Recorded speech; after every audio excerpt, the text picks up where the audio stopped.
Friday the 13th Part 3 holds a special place for me, I would say.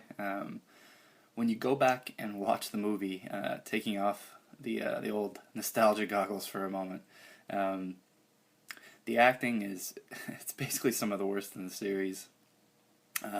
Crystal Lake doesn't look so much crystal as it does a murky pond, and the story it's pretty muddled, to say the least. But the movie still holds its own with fans, not only of the Friday the 13th series, but of horror films in general. And I think it's actually a lot of its faults that sort of stitch it together in a way. And that kind of makes the movie a classic, which is kind of a rare case. You hear the term, it has a lot of heart thrown around, description of the movie, and I think it really does, which kind of sounds strange, but because like I said, the acting is pretty bad, but the dialogue, it's always good for a laugh.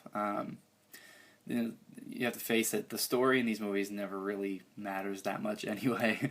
A lot of the horror movies we've watched since we were kids.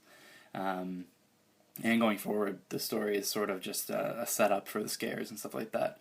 And in this case, the location it's forgiven because the lake doesn't really play a big role in this one. So it kind of gets pushed to the side anyway. And it's really because I think most of the money in this movie was thrown at the 3D aspects, which are also end up being pretty goofy. It was the biggest selling point for the movie at the time, in 1982.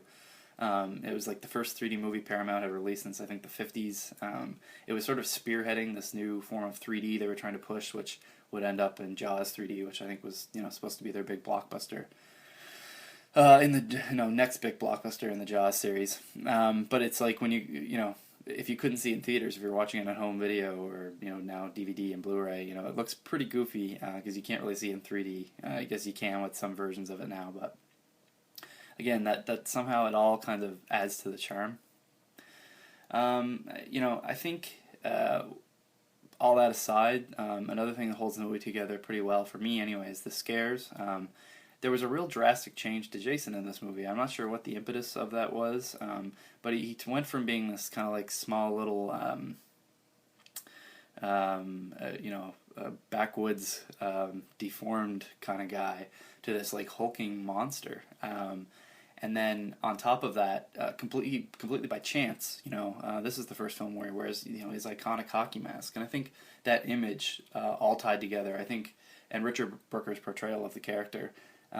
Is one of the big things that saves the movie. I think he absolutely nails Jason as a creature, if you want to call it that. Right up there with like Ted White from the final chapter and stuff like that. All of these things, I think, singularly wouldn't make the movie great. Like if you look at it, the bad acting, the dialogue, all that stuff. But it's weird, it seems like all of these little things put together, maybe with like a healthy dose of nostalgia and throwback, are what make this movie endure to this day. So today is the 30th anniversary of the movie's release in the US. I think it actually came out, oddly enough, which is kind of strange, on like August 20th in Canada. I'm not sure why that happened, but its release was August 13th, 1982, which was 30 years ago today. And I know I'm going to sit back tonight. I'm going to enjoy this movie for like the umpteenth time. I can't even tell you how many times I've watched it. And I'll have a few laughs and maybe a few scares, even though it's kind of hard to scare me with this one anymore. But I think you should do the same, because whatever it is about Friday the 13th, Part 3, it really is, like, as far as I'm concerned, my opinion, I guess, one of the best horror movies, my favorite horror movie, and definitely a classic.